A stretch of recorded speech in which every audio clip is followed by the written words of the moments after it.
에베소서 5장 21절에서 33절. 찾으시면 저 여러분 교독하도록 하겠습니다. 제가 먼저 에베소 5장 21절 먼저 읽겠습니다. 그리스도를 경외함으로 피차 복종하라. 이는 남편이 아내의 머리됨이 그리스도께서 교회의 머리됨과 같음이니 그가 바로 몸의 구주시니라.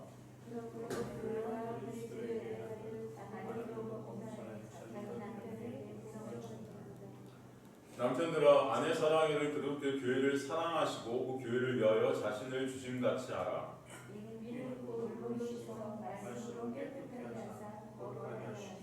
자기 앞에 영광스러운 교회로 세우사 티나 주름 잡힌 것이나 이런 것들이 없이 거룩하고 흠이 없게 하려 하심이라.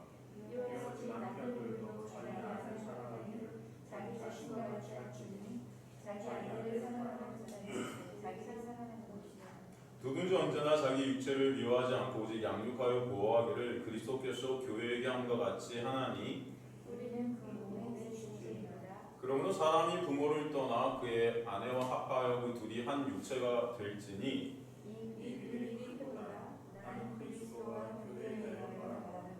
함께 있습니다. 그러나 너희도 각각 자기의 아내 사랑이를 자신같이 하고 아내도 자기 남편을 존경하라. 아멘. 하나님 감사합니다. 오늘도 생명의 진리의 말씀을 통해서 생명 되시고 계 되시고 진리 되신 예수 그리스도의 놀라운 은혜와 사랑을 보게 하시며 체육케 하시며 더 알아가게 하시고, 그러므로 진정 참 하나님이 누구신지 그 아버지의 예수 그리스도를 믿게 되는 놀라운 그 은혜가 무엇인지 주님께서 여기 있는 주의 백성들의 마음을 움직여 주시고 눈을 열어주시고 귀를 열어주셔서 깨닫게 되는 그런 역사가 있게 하여 주옵소서. 이 천하병을 가리시고 주님만 드러나는 시간 될 수 있도록 역사하여 주옵소서. 주님 감사드립니다. 예수 그리스도의 이름으로 기도드리옵나이다. 아멘. 이 말씀을 이렇게 보면은 딱 9절만 떼어놓고 보면은 아내들이여 자기 남편에게 복종하여 죽게 하듯 하라. 이는 남편이 아내의 머리됨이 그리스도의 교회의 머리됨 같으니 그가 바로 몸의 구주시니라. 그러므로 교회가 그리스도에게 하듯 아내들도 범사에 자기 남편에게 복종할지니라. 남편들아 아내 사랑하여 그리스도 교회를 사랑하시고 교회를 위해 자신을 주심과 같이 하라. 이제 이런 구절을 딱 띄어서 가정에서 이 남편들에게 진짜 죽도록 복종해야 되고, 또 남편들은 아내를 자기 몸처럼 이렇게 사랑해야 된다. 이렇게 설교를 하는데 한번 묻겠습니다, 여러분. 여러분 인생 이렇게 살아가시면 진짜 남편에게 죽도록 복종하세요? 안 하세요? 마스크 써야 되겠다. 또 목소리 묻는 거 다 보이는데요. 적나라하게 저의 모습이 다 드러나는 거 안 하세요? 복종? 그러면 남편이 여기 한 명밖에 없어서 아내 사랑을 자기 몸같이 하세요? 하시나 보다. 대답이 없으신 거 보니까. 그죠? 네. 그런 걸 지금 말씀하시는 걸까요? 여러분? 이 성경이 사실은 지금 요 정도 딱 띄어놔서 이걸 갖다가 말씀하시는 걸 갖다가 우리가 지켜라 할 거면은 사실은 이거보다 더 세세한 그런 아내를 어떻게 존중하고 사랑하고 또 남편을 어떻게 대해야 되는지, 남편에게 어떻게 복종하고 순종할 수 있는 그런 구체적인 방법들을 나열한 그런 종류의 서적들이 교보문고에 가면 참 많아요. 이해가 되십니까? 차라리 그런 걸 갖다가 읽어서 그런 것들 하나하나 실천하는 게 어떨까 하는 생각이 들죠. 물론 제가 말씀드리는 게 아내를 사랑하고 남편에게 복종하는 거 하지 마세요 이런 말씀 아닌 거 아시죠? 여러분 그런 말씀을 갖다 드리는 게 아니고 지금 성경이 과연 남편에게 복종하도록 하는 그런 책이냐고요. 그냥 아내를 갖다 사랑하도록 하는 그 정도의 책이냐고요. 아니잖아요. 성경 전체가 무엇을 말하는가가 중요하지, 그죠? 성경을 왜 우리에게 주셨는가가 중요하다는 것입니다. 이해가 되시죠? 그래서 우리가 이 말씀을 통해서 진정 봐야 될 것이 무엇인가, 하나님께서 왜 지금 이 결혼이라는 제도, 부부라는 제도, 그죠? 거기서 파생되어지는 것들이 뭐가 있습니까, 여러분? 결혼이 있다면은 갈라섬이 있잖아요. 그걸 뭐라 그래요? 이혼이라고 한단 말이에요. 그리고 결혼 제도가 있기 때문에 또 나오는 여러 가지 문제들이 있는데 그걸 갖다가 또 뭐요? 가능? 뭐 여러 가지 그런 얘기들이 있잖아요. 그런 여러 가지 문제점들이 그걸 통해서 나오게 되고 그런 것들을 통해서 하나님은 우리에게 뭔가를 계속 보여주시다는 말이에요. 그래서 성경 전체가 그런 가늠과 이혼과 결혼과 이런 제도들을 계속해서 우리한테 보여주시면서 거기서 메시지를 갖다 전달해 주시는데 우리가 봐야 될 것은 그런 제도들이 아니라 그런 제도들을 통해서 하나님께서 우리에게 주시려는 그 메시지가 무엇인지를 보시는 게 중요한 거죠. 그죠? 오늘도 그래서 사실 이 말씀을 통해서 예수 그리스도라는 진정 우리가 봐야 될 것이 무엇인지를 보게 하시는 거예요. 그래서 이 말씀 끝에 뭐라고 나옵니까, 여러분? 이 비밀이 크다 그래요. 이 비밀. 성경에서 말하는 비밀이라는 것은 사실은 비밀은 누구라고 했어요? 예수 그리스도의 비밀 아닙니까, 여러분? 그러니까 이런 결혼제도 이런 것들을 통해서 우리에게 비밀을 가르쳐 주시는 거예요. 이 비밀이 크다는 거예요. 그리고 나는 이 사도 바울이 지금 이걸 쓴 것은 결혼제도를 여기서 딱 갖다 붙인 것은 결혼제도 자체를 말하는 게 아니고 니네가 남편에게 복종하고 남편을 부인 사랑하기를 갖다 그리스도께서 우리 사랑하지만 차고 이게 중요한 게 아니고 그것을 통해서 그리스도와 교회의 관계에 대해서 이걸 예로 갖다가 말하는 거야. 니네가 이해하기 쉽게 그런 말씀입니다. 그죠? 그렇다면 우리는 이것을 통해서 봐야 될 게 뭐예요? 예수 그리스도라는 진짜 신랑과 그의 신부된 교회라는 것이죠.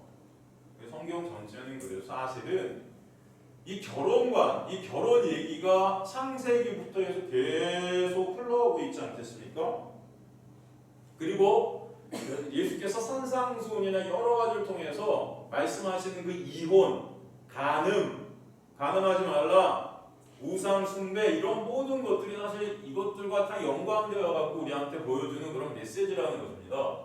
오늘도 그 말씀을 우리가 좀 보면서 본문을 갖다 이해하도록 하겠습니다. 여러분 다 아시는 말씀을 어떻게 보면 다시 한번 복습하는 그런 어떤 내용일 수도 있지만 우리가 다시 한번 이 말씀을 갖다가 오늘 새겨보면서 예수 그리스도의 놀라운 은혜와 사랑을 깨닫게 되는 경우가 또 이 자리에 있게 되기를 간절히 소망합니다. 오늘 말씀은 사실은 주례 때 많이 사용되는 말씀이고 또 주례 목사님께서 자주 이용하는 그런 구절이에요. 이 구절과 함께 또 가나의 혼인잔치 같은 것도 많이 사용이 됩니다. 가나의 혼인잔치의 그 어떤 본문을 갖다가 우리 결혼식 주례사가 목사님께서 이것을 갖다가 이제 신부 신랑을 놓고 주례하는 걸 제가 본 적이 있어요. 가서 제 아는 청년하명이 결혼해서 가서 어떤 목사님이 주례를 하시는 걸 본 적이 있는데 그 목사님께서 이 가나의 혼인잔치 본문을 갖다 딱 하고 그다음에 주례를 딱 하시는데 뭐라고 하셨냐면은 이 가정이 진정 기적이 끊이지 않는 가정이 되기를 원한다. 기적이 끊이지 않으려면은 해야 될 것들이 있다. 첫째, 무슨 말씀이든 어떻게 하라? 순종하라. 왜? 하인들이 이해가 안 가도 물동이에 가서 물을 채우라 했더니 어떻게 채웠더니 어떻게 됐더라? 기적이 일어났더라. 그래서 교회 다니는 목사님, 담임 목사님이 무슨 말을 해도 이해가 안 돼도 성도는 어떻게 해야 돼요? 순종해라. 그게 그 주례의 첫 번째 요점 포인트였어요. 그러면 이 가정은 항상 기적이 넘칠 것이고 물질적으로 하여튼간 궁핍함이 있지 않게 될 것이다. 그게 그날 주례의 포인트였습니다. 어떻게 생각하십니까? 그런 말씀입니까? 이 가나의 혼인잔치가? 네? 아니 목사님이 말도 안 되는 거 시키는데도 여러분 순종해야 돼요. 그러면 기적이 넘치는 거예요, 진짜? 여러분들 그렇게 배우셨죠? 무조건 순종해야 기적이 넘친다고. 근데 그게 진짜 말도 안 되는 건데도 그렇게 해야 기적이 넘칠까요? 그런 거 아니잖아. 성경이 그런 거 말하는 거 아니잖아요. 여러분은 가나의 혼인잔치가 뭔지 아실 거예요. 오늘 말씀도 남편에게 복종하고 아내를 사랑하고 그런 행함을 말씀하시는 게 아니고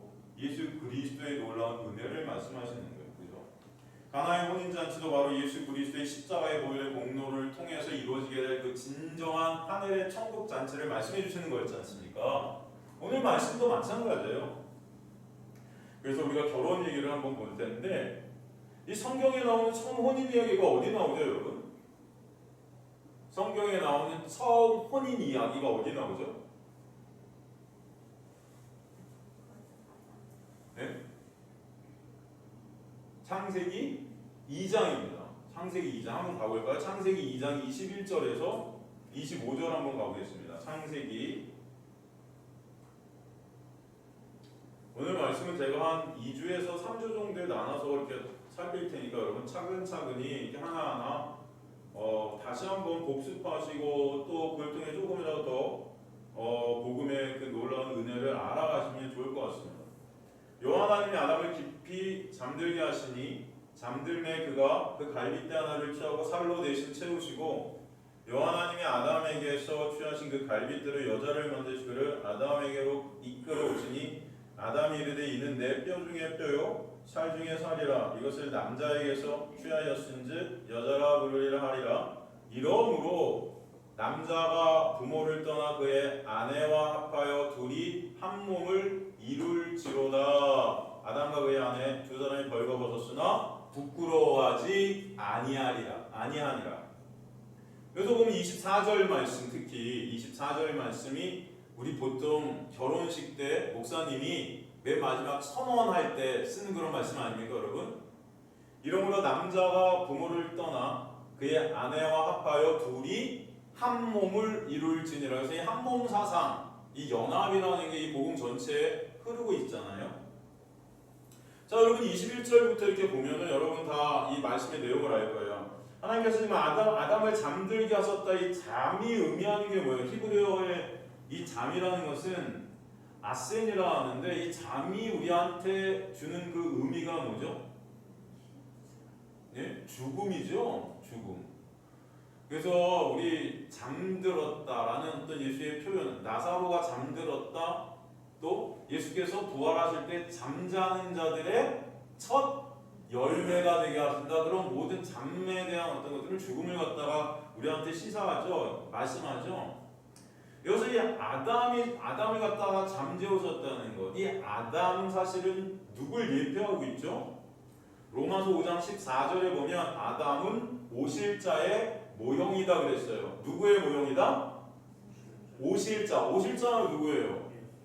예수 그리스도의 모형이래요. 아담이. 그러니까 창세기의 이 아담과 하와의 모습은 다 모형들이라는 것입니다. 그렇다고 아담과 하와가 진짜 실제로 그럼 없었던 겁니까? 아니요.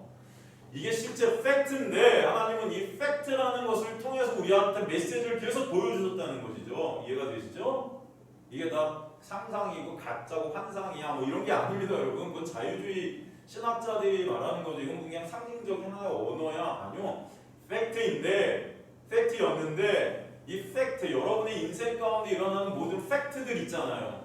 근데 그리스도인들의 인생 가운데 일어나는 그런 팩트들까지 하나님은 선이라는 구원을 해서 다 쓰신다고요. 마찬가지예요. 아담도 오실자의 모형으로 하나님께 팩트로 우리에게 보여주신 거예요. 이해가 되시죠? 예수께서 그래서 부활하실 때 잠자는 자들의 첫 열매가 되셨다는 거예요.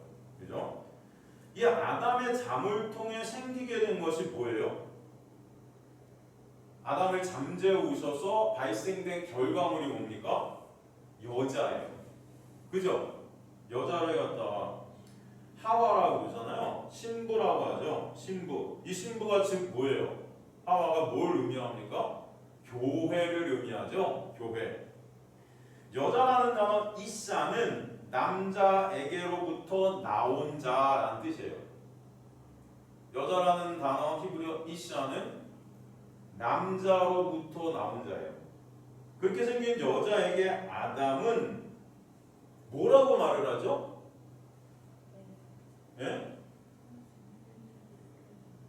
23절에 보면 아담이 이르되 이는 내 뼈 중에 뼈요 살 중에 살이라. 남자에게서 취하였은즉 여자라 부르리라. 그죠? 너는 내 뼈 중에 뼈 살 중에 살이라는 말의 의미가 뭡니까?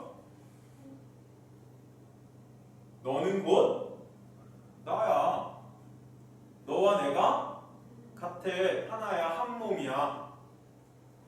그러니까 신랑이 없으면 신부는 존재할 수 있다 없다? 없다는 거죠. 없다는 거예요. 그러니까 신부인 너는 신랑인 내가 아니면 없음이야 라고 말씀하시는 거예요. 그러게 신랑은 신부의 모든 것을 다 품어버리는 분입니다. 신부는 신랑 마누를 전적으로 의존할 수밖에 없는 거죠. 그래서 벌거벗었으나 부끄러움이 없는 거예요. 둘이 하나니까. 이해가 되십니까 여러분? 모든 것을 다 공유하고 모든 것을 다 이해하고 모든 것을 다 알고 하나 되는 모습이 이 부끄러움이 없는 거예요. 벌거벗었는데도 모든 것을 전적으로 맡겨드리게 된 상태예요. 이것이 바로 창조주 앞에서의 피조물의 모습인 것입니다. 그것을 알게 해주시려 예수께서 신랑 대신 예수께서 십자가에서 죽으셔서 그 보혈로 신부의 모든 부끄러움을 가리시고 덮고 계시는 것이죠. 그러기에 벌거벗었지만 부끄러움이 없게 하시는 은혜가 뭔지를 깨닫게 하시는 거예요. 그것이 진정 깨달아지고 믿어질 때 신랑에 대한 감사와 찬송이 있게 하시는 게 복음 아니겠습니까? 이것을 갖다 성경은 의라 해요. 의. 디카이오스네. 의. 그리고 화목이라고도 합니다. 화목. 그렇게 구약에 보면 신부의 잘못은 다 누가 책임집니까? 신랑이 책임지는 거예요. 잘못은 여러분이 다 하는데 여기서 신부는 교회입니다. 성도입니다. 성도가 잘못을 당하는데 그걸 지금도 누가 책임지세요? 그거를 예수의 십자가의 보혈이 이미 다 씻어가고 있단 말이에요. 현재 진행형으로 덮고 가리고 다 책임질 수 있단 말이에요. 그래서 누구든지 결코 예수 그리스도 안에 있는 자는 결코 정죄함이 있다 없다? 없다는 거잖아요. 그 십자가가 그래서 중요하고 예수 그리스도의 피가 교회에서 제일 중요한 것입니다. 그래서 교회를 갖다 피밭이라고 그러는 거예요. 피밭. 과연 근데 지금의 교회가 그 십자가의 피만 증거하고 있는 거, 인간의 행함을 갖다 증거하고 있는 거, 뭘 그렇게 하라고 그러는가, 예수 믿으라고 하는가, 도대체 누구를 매 순간 보이고 있는가, 우리는 살펴봐야 되지 않겠습니까, 여러분? 그래서 성경은 전체가 사실 신랑 대신 예수와 신부된 성도, 교회의 모습을 그려주시면서 하나님의 자녀들에게 그 은혜와 사랑이 무엇인지를 가르쳐 주시고 계신 겁니다. 창세기 2장부터 예수와 교회, 즉 예수와 성도, 즉 예수와 그저 하나님의 자녀들의 얘기를 해주시고 계신 거예요. 그것이 바로 오늘 본문의 이야기입니다. 그래서 예수와 교회, 예수와 성도는 원래 한 몸이었다. 그런데 신부된 교회, 성도가 왜 내가 신랑에게만 의존해야 해? 나 스스로 독립할래가 된 것이 뭐예요? 불린 거예요. 그것을 뭐라 그래요? 이혼이라고 합니다. 이것이 바로 선악과를 먹고 하나님의 자리에 올라간 신부의 모습이에요. 나 이제 신랑 필요 없어.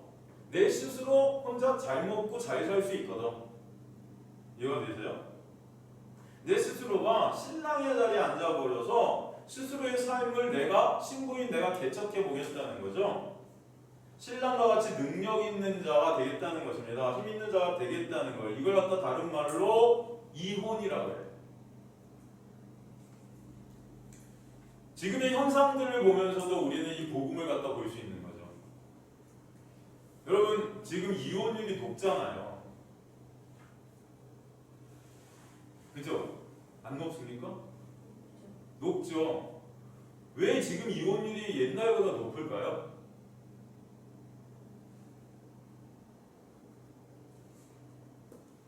바로 지금 이 모습이 지금 우리 이혼율의 어떤 모습들 갖다 드러내주고 있는 것 같지 않습니까? 여자들이 능력들이 되게 좋아졌어요. 옛날에 능력이 없었다는 여성 폄훼하는 게 아닙니다. 저는 옛날에 능력들 다 좋으셨죠. 제가 알죠. 근데 그 시대가 이제 여성의 능력들을 갖다가 잘 표방하는 시대가 되었고 이제 점점 더 이게 평균 이게 뭐 동등한 어떤 시대로 가고 있어요. 그죠? 그러면서 여자의 능력들을 갖다가 같이 여긴단 말이에요. 남자의 능력과. 옛날에는 여성이 능력이 있어도 그걸 눌러버렸던 시대가 많지 않았습니까, 여러분? 남성 우월주의 어떤 남자만 최고 그런 어떤 시대. 근데 지금은 여자가 능력이 있으면 이제는 동등한 어떤 평가를 하고 동등히 대하는 그런 시대들로 자꾸 바뀌고 있잖아요. 그러므로 여성들이 이제 뭐예요? 남자의 자리, 남편의 어떤 역할들을 충분히 할 수 있는 그런 능력의 시대가 된 거죠. 그러니까 결혼해서 살다가도 마음이 안 맞고, 그죠? 사랑하지 않게 되고 하면은 옛날에도 분명히 그랬을 텐데 제가 볼 때는 그래도 옛날에는 능력이 없으니까 어쩔 수 없이 참고 그냥 살았던 우리 어머니 때 시대들이 있었어요. 제가 이렇게 말하면 또 그런가? 우리 어머니도 화내시나? 아닌가요? 저는 그렇게 생각이 들어요. 가끔 보면. 근데 예전에는 이 남편이 없으면은 어떻게 할 수가 없으니까 애들 봐서라도 참고 사는 거야. 안 그럼 그런 얘기 많잖아요, 여러분. 뭐 제 얘기하는 게 아니고. 근데 지금은 어때요? 헤어져도 괜찮아. 애 내가 키우면 되니까. 왜? 능력이 있거든. 그래서 이혼해도 상관이 없어요. 그죠? 그런 영향이 있을까요, 없을까요? 저는 있다고 생각해요. 사실 물론 이건 우리의 현상입니다. 지금의 어떤 현상. 그러나 이 복음이라는 것이 이런 현상들을 통해서 우리는 복음을 볼 수 있다는 거죠. 이혼이 뭐예요? 성경에 말하는 이혼이 신랑만을 전적으로 의존해야 될 신부가 나도 신랑과 같은 역할을 할 수 있는 능력이 돼라고 생각함으로써 그 신랑으로부터 스스로 독립하는 거예요. 창조주만 의존해야 될 피조물이 창조주의 자리에 앉아갖고 선악 판단의 주체가 내가 되어서 내 스스로의 힘과 노력으로 천국에 들어간다는 것입니다. 이거 갖다 성경은 이혼이라고 하고 간음이라고 하는 거예요, 여러분.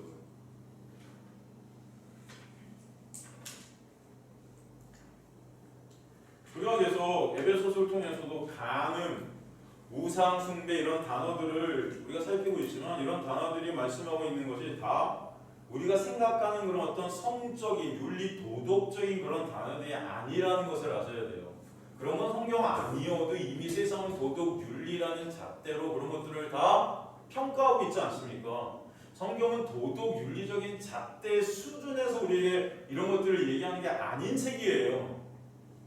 성경은 진짜 생명, 참 생명이 뭔지, 영생, 참 복이 뭔지 저 하늘에 있는 것들을 우리가 설명하는 책이기 때문에 이 세상에 어떤 인간들이 만들어낸 인간들이 신이 되어 자신들의 기준과 자신들의 어떤 잣대로 세운 그런 도덕 윤리적인 걸 말하는 책이 아니란 것입니다. 예수 그리스도라는 남편이 홀로 다 지불한 그 십자가의 은혜를 의존하지 않고 내 힘과 노력으로 말씀을 지키고 율법을 지키고 말씀에 순종해서 하나님 앞에 서려하는 지금 이 교회들의 행태들, 지금 우리들의 율법주의, 은사주의, 인본주의가 다 이혼한 자들의 행태라는 것입니다. 이것을 갖다 우리에게 지금 설명하고 있는 거예요. 그런데 지금의 교회가 이 이혼과 간음을 추구하고 오히려 더 독려하는 것이에요.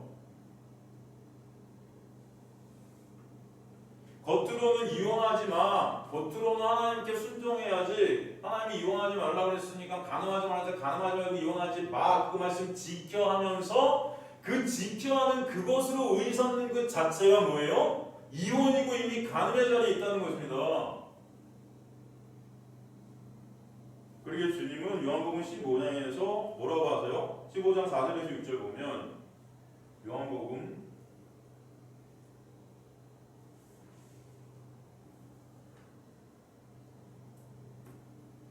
15장 4절에서 6절 보면 내 안에 거라 나도 너희 안에 거하리라. 내 가지가 포도나무에 붙어있지 아니하면 스스로 열매를 맺을 수 없음같이 너희도 내 안에 있지 아니하면 그러하리라. 나는 포도나무요 너희는 가지라. 그가 내 안에 내가 그 안에 거하면 사람이 열매를 많이 맺나니 나는 나를 떠나서는 너희가 아무것도 할 수 없습니다. 사람이 내 안에 거하지 아니하면 가지처럼 밖에 버려져 마르나니 사람들이 그것을 모아다 불에 던져 사르느니라. 그죠? 여기서 내 안에 거하라. 이 메노라는 헬라어 머무르고 살게 되고 존재케 되는 거예요. 연합입니다. 이는 내 뼈 중에 뼈요 살 중에 살이다. 이게 혼인의 관계예요. 나를 떠나서 너희는 아무것도 할 수 없다. 이 코리스 떠나다. 이거 공간 장소예요. 내 밖에 예수라는 공간 안에 거하지 않는 것. 이게 그래서 제가 뭐라고 구원은 영역이라고 그랬죠. 예수라는 영역 밖에 있는 걸 나를 떠난다 이렇게 표현해요. 너희는 아무것도 할 수 없다. 포이에오를 썼어요. 창조되어지다, 만들어지다, 존재되어지다. 그러니까 예수 밖에 있는 자들은 뭐예요? 존재 자체가 불가하다. 예수 아니면 우리는 존재되어질 수 없다. 그럼 분리 가운데 있는 자는 결국 뭐예요?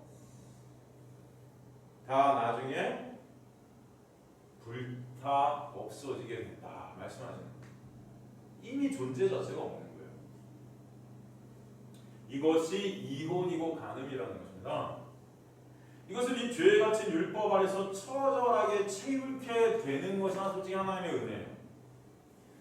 죄라는 놈이 나를 사로잡아서 죽기까지 내 영광, 내 가치를 스스로 챙기려는 남편을 사랑할 수 없는 그런 이혼하고 간음한 자가 나구나를 진정 깨닫게 하시고 알게 해주시는 것이 사실 말씀의 놀라운 역사입니다.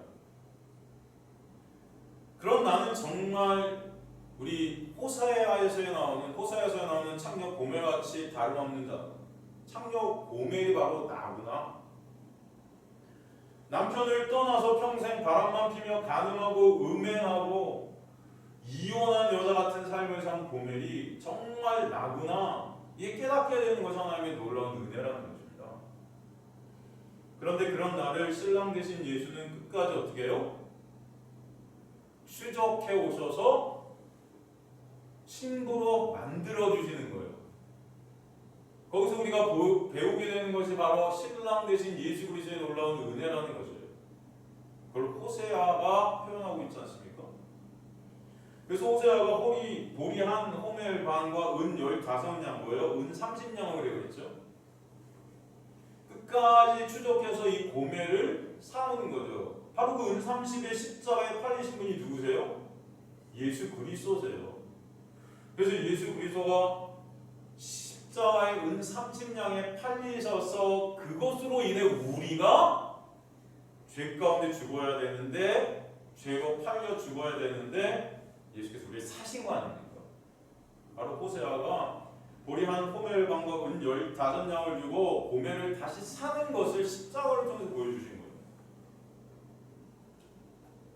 우린 진정 신앙생활을 해오면서 이 고멜의 고백의 자리에 갔는가 아니면 내가 진짜 지금 예수처럼 된 것 같은 내 힘과 내 노력으로 말씀을 이 정도 하나에서 지켰습니다. 저 괜찮은 자 맞죠? 저 주님 칭찬해 주실 거죠? 저 이 정도면 칭찬 받을 만하지요? 나는 그런 고백의 자리에 갔는가? 여러분 한번 생각해 보시라는 거예요. 주님께서 진짜 원하는 자의 자리가 어떤 자리일까요?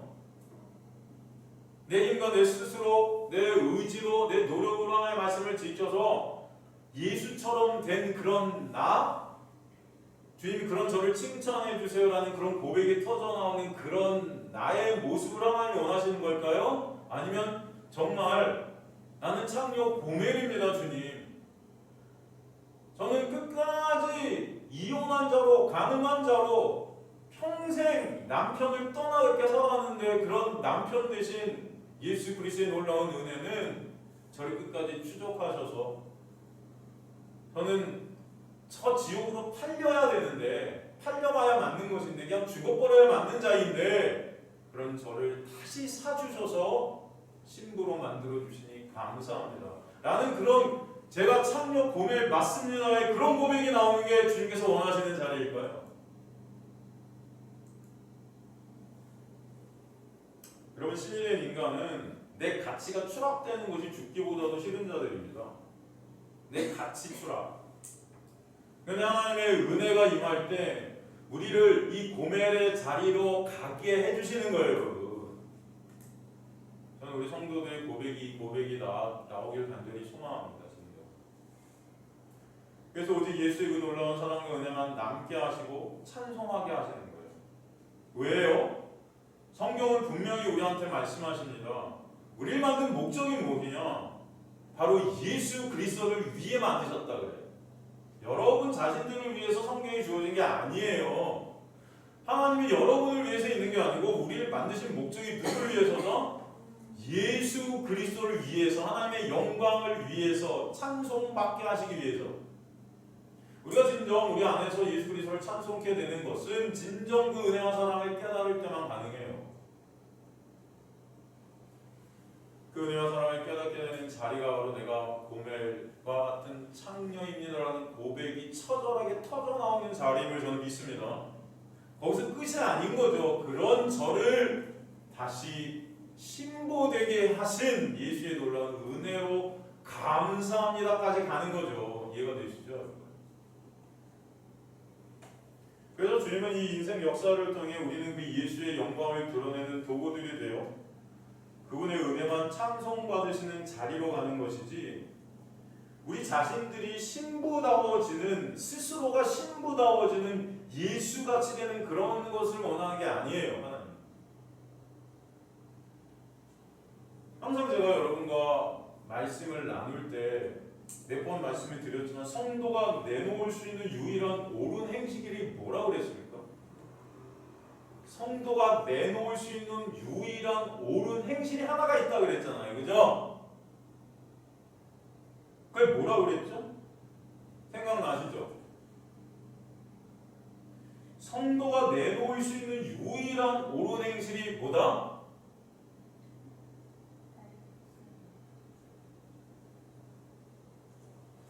뭐다, 여러분?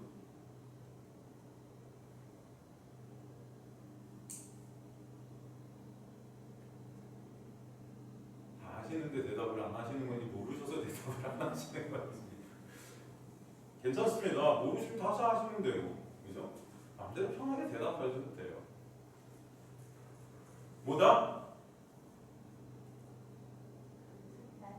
감사? 나를 불쌍히 여기셔서. 괜찮습니다.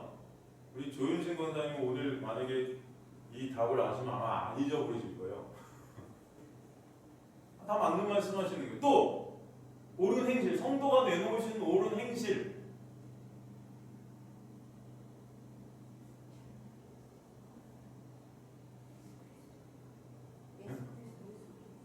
예수 그리스도? 옷을 입는 것? 맞아요. 자, 그 얘기가 어디 있죠, 여러분? 계시록에 나오잖아요. 그죠? 우리 그거 살폈었어요. 그러니까 이 옳은 행실 그렇게 나왔기 때문에 인간들은 뭘 생각하면 행위를 생각해요. 그죠? 그러니까 예수같이 내가 신랑의 자리에 앉아서 내 스스로가 말씀을 다 지키고 진정한 천국 시민이 내 힘으로 그 천국 시민을 이루려 하는 것, 이런 것들을 옳은 행실이라고 생각해요, 인간들은. 그죠? 그리고 참 안타까운 것은 교회들에서 옳은 행실을 그런 식으로 가르쳐요. 안 그렇습니까? 지금까지 여러분 신앙생활 교회에서 30년, 40년 하시면서 옳은 행실하면 여러분 뭘 떠올리셨어요? 하나님 말씀에 순종하는 거 아니에요? 그죠? 율법 지키는 거 아니에요? 주일 성수, 11조 안 까먹고 하고, 목사님 말에 순종하고, 교회에 충성하고 헌신하고, 불쌍한 사람 돕고, 내 이웃을 내 몸같이 사랑하고 죽어라 노력하고. 안 되지만 물론 우리 형제자매들 싫은 사람이 있어도 어떻게든 겉으로는 친절한 척 해야 되고, 그것도 안 되지만 잘 그래도 한번 터지면 이제 상처받고 교회 떠나고, 그거 연속 아닙니까? 그런 걸 옳은 행실이라고 생각하는 성경은 그런 걸 옳은 행실 하지 않는다. 않는다. 계시록 19장 7절 8절 여러분이 한번 다시 짚고 넘어가요. 다 아시는 말씀인데 복습할게요. 계시록 잊지 마세요. 옳은 행실 다음번에 또 질문을 제가 드릴 수 있습니다. 우리가 즐거워하고 크게 기뻐하며 그에게 영광을 돌리세. 어린 양의 혼인기약이 이르렀고 혼인기약이 이르렀고 그의 아내가 자신을 준비하였으므로 그에게 빛나고 깨끗한 세마포 옷을 입도록 허락하셨으니 이 세마포 옷은 성도들의 옳은 행실이로다. 뭐가 옳은 행실이다? 세마포 옷. 그러니까 이 인생 역사를 통해 주님께서 당신의 신부되게 하시는데 만드시는데 그것을 또 어떻게 표현했냐면은 어린 양의 혼인 기약이 이르렀어요. 그런데 그의 아내는 그 신부가 준비한 거예요. 그 신부를 신부로 예비케 하신 거예요. 그래서 그에게 빛나고 깨끗한 세마포옷을 입도록 허락하셨다. 이 허락하셨다 이렇게 돼 있어요. 이게 디도미예요, 헬라어. 이 디도미가 뭐죠? 선물로 주시다, 하사하다, 수여하다. 이게 수동태로 쓰였어요. 그렇다면 이걸 누가 해주신 거예요? 주님께서, 예수 그리스도께서, 신랑 되신 예수께서 신부인 우리에게 이것을 선물로 거저 값없이 입혀주셨다는 것입니다. 무엇을 입히셨냐면 세마포 옷, 미시노스라는 헬라어예요. 미시노스. 이 미시노스라는 헬라어 세마포 옷은 어떤 옷이죠? 삼배 옷이죠. 삼배. 여러분 삼배, 배 아시죠? 이걸 언제 입죠? 이걸 우리가 보통 더울 때 입잖아요. 아닌가요? 여름에 입잖아요. 왜요? 시원하죠? 이게 삼배가 뭘 우리에게 의미하냐면은 인간의 땀이 스며들 수 없는 옷이에요. 이해가 되시죠? 인간의 땀, 인간 스스로의 힘과 노력으로 가려는 것, 그거 안 된다는 것 같다 의미하는 게 삼배 옷이고 그걸 세마포 옷이에요. 그래서 그걸 다른 말로 은혜 옷이라고 합니다. 이 은혜 옷, 삼배 옷이라는 것은 그래서 예수 그리스도께서 홀로 입으신 옷이에요. 홀로 만드신 옷이에요. 무엇으로? 당신의 피로. 당신의 피로 짜서 만든 옷이 세마포 삼배 옷이에요. 거긴 인간의 어떤 것도 가미될 수 없는 옷이에요. 인간의 어떤 땀과 인간의 어떤 노동과 인간의 어떤 행실과 인간의 어떤 것도 거기 들어갈 수 있다 없다? 없다. 그래서 그걸 세마포 옷이라고 그래요.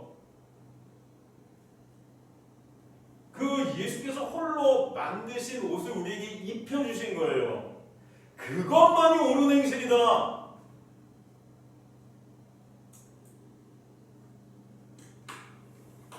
그걸 나한테 입혀주셨다는 것이 믿어지는 것입니다. 그 믿음 갖고 하나님 앞에 쓰는 것, 그죠? 그 믿음이 우리 안에 찾아오면 그 사실이 믿어지게 되잖아요. 그걸 옳은 행실이라고 해요.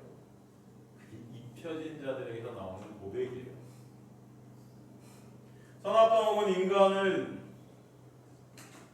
율법 지킴, 말씀 지킴, 선하고 착한 일들을 옳은 행식이라 그렇게 인식하고 알게 됩니다. 그런데 하나님이 인정해 주시는 옳은 행식은 오직 하나, 세마포 옷이 입혀지게 되는 거예요. 그걸 갖다 하나님의 일이라 그랬죠. 하나님의 일은 그가 보내신 자를 어떻게 하는 거다? 믿는 것이다. 신부된 교회가 이 인생 역사를 살아가면서 가야 되는 그런 옳은 행실의 자리는 바로 예수께서 하신 십자가의 그 역사를 통해 만들어주신 그 세마포 옷, 삼배 옷을 입게 되는 것입니다. 그래서 그 예수 믿게 되는 놀라운 은혜, 그것만이 옳은 행실이에요. 그것으로 인해 신부는 하나님 나라 혼인잔치에 거저값 없이 은혜로 참석하게 되고 그것을 누리게 하시는 것입니다.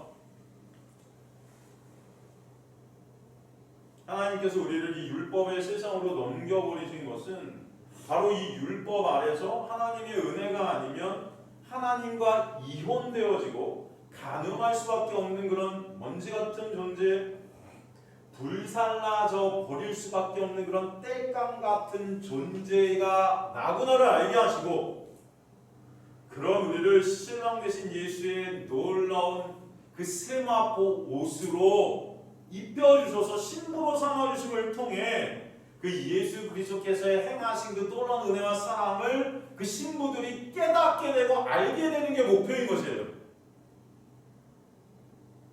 그래서 그 은혜 아는 것을 갖다가 옳은 행실이다 또 말씀드릴 수 있습니다. 뭐가 옳은 행실이다? 예수께서 하신 그 놀라운 역사를 통해 그 은혜를 알게 되는 것이 옳은 행실이다. 이것을 바로 결혼, 이혼, 간음이라는 그런 어떤 단어들을 통해 우리에게 제도를 통해 우리에게 설명해 가시는 것이죠. 그 설명을 다시 사도가 정리해서 말씀해 준 본문이 오늘의 본문이라 할 수 있습니다. 이게 복음 얘기예요. 그러니까 남편과 아내 얘기가 아니고 복음 얘기예요. 인간이 할 수 없는 것을 예수라는 신랑이 다 이루셨다.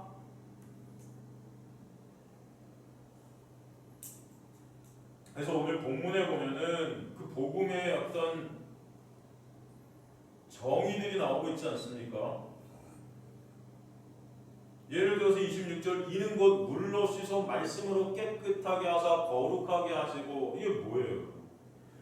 다 에스겔서 말씀 아니에요? 복음 얘기에 새 언약 얘기란 말이에요. 새 언약. 새 언약은 누구예요? 예수 그리스도시잖아요.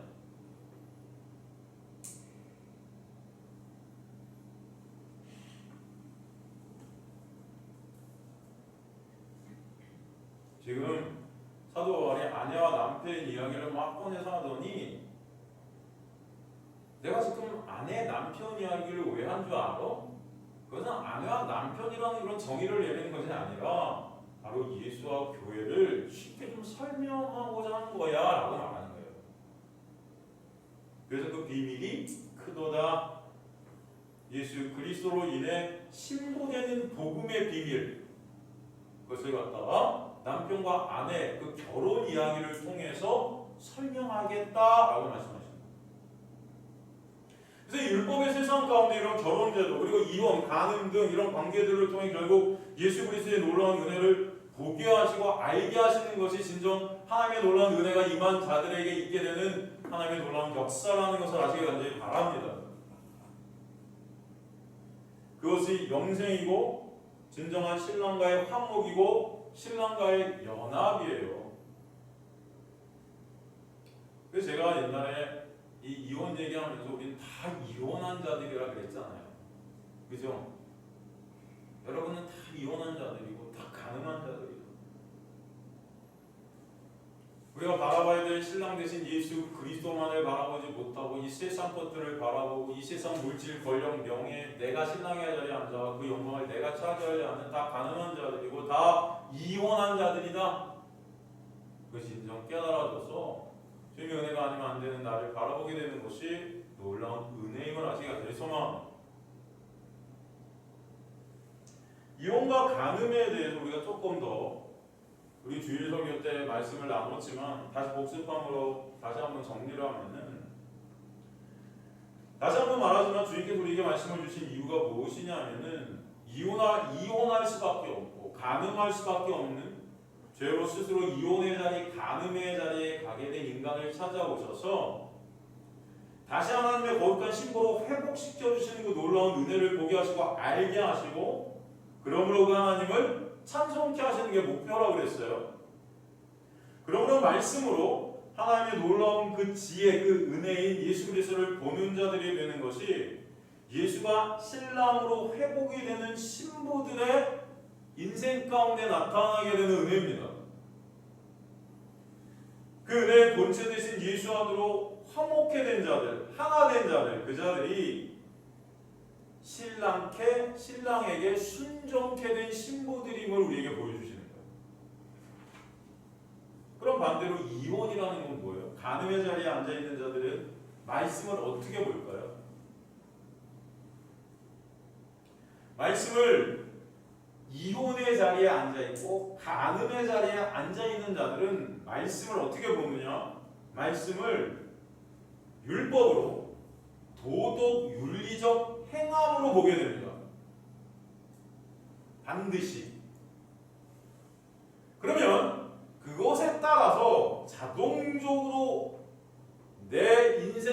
중심으로 사로잡히는 것이 나의 행함이에요. 내가 지금 뭘 행하고 있는가? 그 인간의 행함이 그 행함 안에 들어있는 주체인 나거든요. 그래서 내 노력, 내 의지, 내 행함이라는 것이 구원의 근간이 될 거예요. 그것을 인간의 의라고 합니다. 그것이 바로 말씀을 통해 간음과 이혼의 자리에 있게 된 자들이에요. 그런 자들에게 하나님의 은혜가 떨어지게 되면 말씀을 보는 우리 시선이 변화하게 됩니다. 그것을 갖다가 어떻게 성경은 표현하는가 하면은 닫혔던 눈이 열렸다 표현하는 거예요. 바리새인에게 주님 가서 뭐라 그래요? 바리새인들은 자신들을 스스로 뭐라 그랬죠? 나는 하나님을 보는 자라 그랬어요. 나는 본다는 거예요. 나는 맹인이 아니라는 거예요. 근데 주님께서 뭐라 그랬어요? 야, 니네가 스스로 본다 하나 니네가 다 눈먼 자들이다. 그리고 그들이 못 본다 생각했던 창녀들, 세리들, 그죠? 그 당시에 죄인으로 손가락질 받던 자들은 다 그들은 그런 자들을 맹인같이 여겼습니다. 하나님을 못 보는 자들이에요. 근데 주님은 그들에게 뭐라 그래요? 니네가 못 본다 하나 보는 자다. 왜 하나님께서, 왜 예수께서 그렇게 말씀하셨을까요?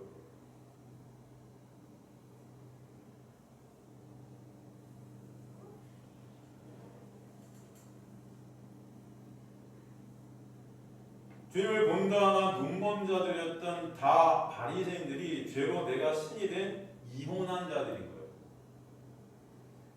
그들은 자신들의 행함이 근간이 되어갖고 그 행함을 의로 쌓아서 주님을 본다 착각하고 있었던 자들. 그런데 그런 자들에게 하나님의 은혜가 찾아오면 못 본 자들이 나구나, 예수를 모르는 자들이 나구나, 그 진정 보게 되는 은혜다라고 설명해 주시는 거예요. 무엇을 보게 되는 거예요? 예수의 그 놀라운 사랑과 은혜, 내 행함이 아닌 예수의 행함만이 유효함을 알게 되는 거예요. 그게 바로 예수를 알게 되고 보는 자들입니다. 그렇게 예수를 알게 된 자들을 신부들이라고 해요. 신랑 알게 된 신부들. 그들이 예수라는 참 생명의 신랑 안으로 함몰되어진 신부들의 모습입니다. 그 율법, 즉 이혼, 간음 이야기와 그런 자들을 다시 품어 안으시는 은혜 이야기가 나오는 것이 지금 우리가 살피고 있는 요한복음 7장, 8장에 가면은 정확히 드러나고 있는 이야기들이에요. 나중에 우리가 그것을 꼼꼼하게 살피겠지만 한번 지금 우리가 그것을 조금 본다면 요한복음 8장 얘기가 뭐죠? 여러분 혹시 아세요?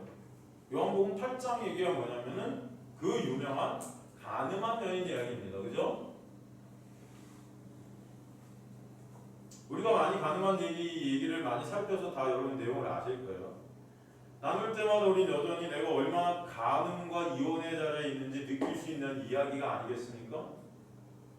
오늘 다시 한번 이 이야기를 통해 성경이 말씀하는 간음, 이혼, 결혼에 대해서 우리가 조금 더 알아보고자 한다면 요한복음 8장에 나오는 간음한 여인의 이야기 전에 나오는 이야기가 뭐죠? 우리는 성경을 볼 때 항상 전, 후, 좌우를 다 봐야 된다고 했어요. 좌우는 빼고요, 여러분. 요한복음 7장에 나오는 얘기가 뭐죠? 초막절 얘기라는 말이죠. 지금 간음한 여인 얘기 전에 나오는 얘기가 초막절 얘기예요. 초막절이라는 것은 뭐예요? 절기 지킴이죠. 이스라엘 백성들이 절기를 생명과 같이 여기고 지키지 않았습니까? 그것은 다른 말로 율법 지킴이에요. 성전 지킴이고. 사실은 주님께서 그 초막절에 요한복음 7장의 그 초막절에 가셔서 말씀하신 것은 그들이 생명처럼 지켰던 그 행위, 절기 지킴, 율법 지킴, 성전 지킴이라는 것을 허무시는 것입니다. 그리고 그 후에 나온 게 간음한 여인인 거예요. 마치 산상수훈에서, 산상수훈이 뭡니까? 주님께서 산에 올라가서, 그 산이라는 것이 뜻하는 건 뭐예요? 산상수훈의 산은 구약의 산이잖아요. 율법의 산이잖아요, 여러분. 그 율법의 산에 올라가셔서 주님께서 그 율법을 깨시는 거란 말이에요. 이게 산상수훈의 내용이에요. 그래서 그 율법의 산에 올라가셔서 간음하지 말라 그러신단 말이에요. 그러면서 간음하지 말라가 뭔지 알아 니네? 하면서 그 진의를 설명해 주시죠. 그죠? 산상수훈 우리가 공부 안 했죠 아직? 한번 산상수훈을 공부해야 되겠어요, 그죠? 제가 산상수훈을 조만간 여러분과 함께 나누도록 하겠습니다. 7장의 얘기를 간단히 말하면 구원은 인간의 힘과 노력, 즉 절기 지킴, 율법 지킴, 말씀 지킴 등으로 될 수 있다 없다? 될 수 없다를 말씀하시는 거예요.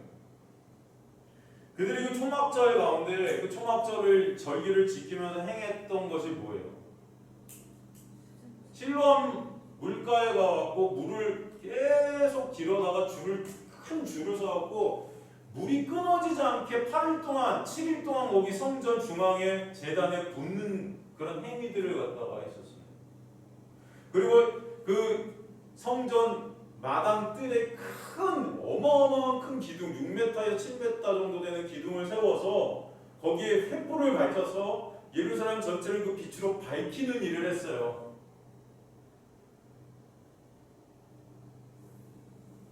그것을 통해 바로 하나님의 임재를 구했던 거죠. 그 물이라는 건 성령을 뜻하고 그죠? 그 빛이라는 것 바로 하나님의 임재를 뜻하는 거 아니겠습니까? 그런데 주님께서 그 자리에 가셔서 뭐라 그래요? 니네가 하고 있는 거 행함들 다 헛거야. 왜? 내가 생수거든. 니네가 지금 하고 있는 저 불 빛은 다 헛거야. 왜? 내가 빛이거든. 그거 다 깨부시는 거예요. 너희는 그런 행함으로 하나님 앞에 갈 것 같지? 아니, 주님 앞에 갈 수 있는 길은 오직 길이요 진리요 생명이신 나로 말미암자고는 갈 수가 없어. 참 신랑인 나와 관계되는 신부여야 생명을 얻는 신부가 되는 거야. 그러니까 지금 너희가 하는 저 멋져 보이고 훌륭해 보이고 경건해 보이고 굉장히 아름다워 보이는 이 행위들, 여러분 한번 생각해 보세요. 그 초막적 절기 7일 내내 사람들이 어마어마한 장렬을 갖다 큰 줄을 이루어서 하나하나가 다 손에 물을 들고 가갖고 제단에 물을 뿌리는, 그리고 거기서 경배하고 찬송하고 그죠? 계속 찬송을 외쳐요. 일주일 내내 찬송이 돌아갑니다. 기도가 끊이질 않아요. 그리고 불이 활발 타면서 어마어마한 거룩한 성전을 비치고 예루살렘을 비치고 있어요. 여러분 한번 생각해보세요. 얼마나 아름답고 경건해 보입니까? 얼마나 장엄합니까?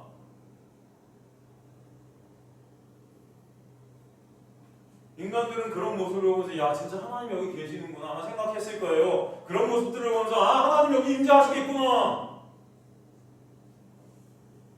근데 주님께서 예수께서 거기 가서 니네가 지금 하고 있는 그런 행태들은 다 뭐다? 간음이야 하시는 거예요. 니네가 지금 하고 있는 건 말씀 지킨다는 것, 율법 지킨다는 것, 절기 지킨다는 것, 이게 다 간음이야. 이게 다 이혼한 자들이 하는 거야. 왜? 진짜 결혼은 나와 관계되어지는 거거든. 근데 니네가 지금 하는 행태를 통해서 나를 보냐고. 아니잖아. 니네 스스로가 훌륭한 신부가 되려는 거잖아. 그 자체가 간음이고 그 자체가 이혼이야. 그거 말씀하시기 위해서 그 다음에 나오는 간음한 여인 얘기를 떡하니 우리에게 주시는 것입니다. 이해가 되세요?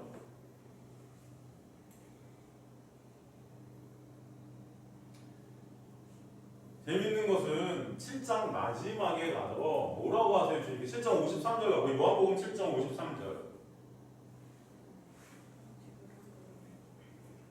그렇죠? 요한복음 7장 53절 맨 마지막 절 가보면은 다 각각 집으로 돌아가. 아니 이 말씀이 여기서 왜 써놓으셨을까요? 아 당연히 다 그들이 집으로 돌아가겠죠 언젠가. 좀 좀 이상하지 않아요, 여러분? 다 각각 집으로 돌아오고 예수는 강난산으로 가시니라. 아침에 다시 성전으로 들어오시니 백성이 나오는지 앉아 그들을 가르치시더니. 아니 왜? 저는 이런 얘기 보면 아니 여기서 왜 얘들이 각각 집으로 가니 걔네들은 집으로 가죠. 어디로 가요? 네? 여기서 여러분은 의문을 가지셔야 돼요. 그들이 각자의 집으로 돌아갔다? 당연한 말을 왜 써놓으셨을까? 여기서 집이 헬라어로 뭐죠? 오이코스예요. 각각의 집이라는 것은 각자가 만든 그 오이코스 집인데 이 오이코스라는 단어를 분명히 우리가 알아야 돼요. 이게 되게 중요한 단어죠. 여기서 여러분이 그냥 넘어가면 안 되는 단어가 집입니다. 이 오이코스는 물론 한국 성경은 집이라고 배우겠지만 사전에 이 단어를 찾아보면요. 원래 이 단어의 의미가 뭐다? 신전, 산당. 뭐예요 여러분? 우상 섬기는 성전이에요. 이 집이. 이건 뭐예요? 각자들이 만드는 우상 섬기는 집들로 돌아갔다. 이게 무슨 말입니까? 각자들이 만든 신당으로 돌아갔다. 각자들의 성전으로 돌아갔다. 예수께서 왜 이 말씀을, 성경이 지금 왜 이 말씀을 여기 붙이셨냐 하면은 그들이 행했던, 인간의 눈으로 볼 때는 굉장히 아름다워 보이고 멋져 보이고 훌륭하고 존경스러워 보이는 그 행태들, 우리가 예배드리는 거예요. 열심히 여기서. 여러분 더 예배가 너무 그냥 카톨릭에서 미사 하임하는 그 미사들 보면 여러분 막 여기 하나님 계실 것 같아. 응? 파이프오르간에서 그 놀라운 음향들이 퍼져 나오고요. 여러분 신부가 앞에서 이게 연기 나오고요. 막 사람들 다 일어나고 빠드레가 하는 그걸 다 주문을 외우면서 같이 화답하고요. 여러분 거기 있으면은 뭔가 그냥 내가 천국에 온 것 같아. 나는 그냥 천국 백성인 것 같아. 착각해라. 지금 이 절기 지켰던 이런 것들은 그거보다 몇 배 더 훌륭해 보이고 아름다워 보였단 말이죠. 그런데 그들이 결국 간 곳이 어디예요? 집인데 그 집이 뭐다? 산당, 우상, 섬기는 성전이었다라는 것은 그들이 행한 그 행함들이 다 뭐다? 우상 숭배였더라. 이해가 되십니까?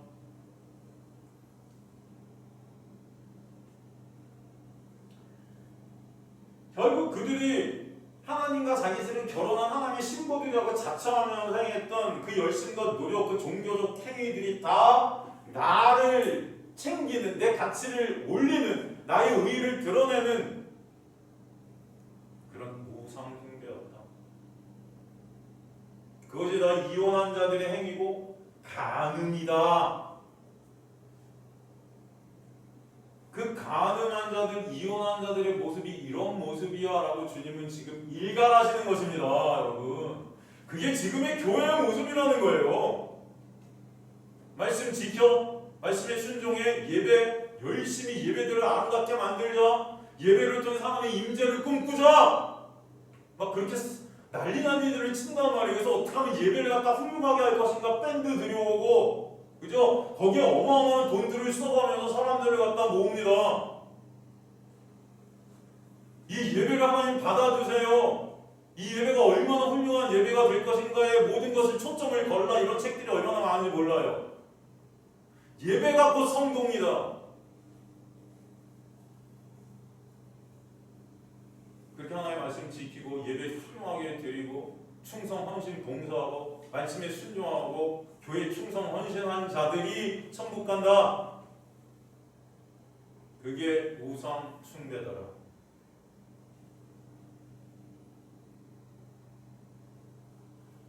그것을 갖다 증명하시는 얘기가 가늠한 여인 얘기를 통해서 우리에게 보여주시는 예수 그리스도의 복음의 역사입니다.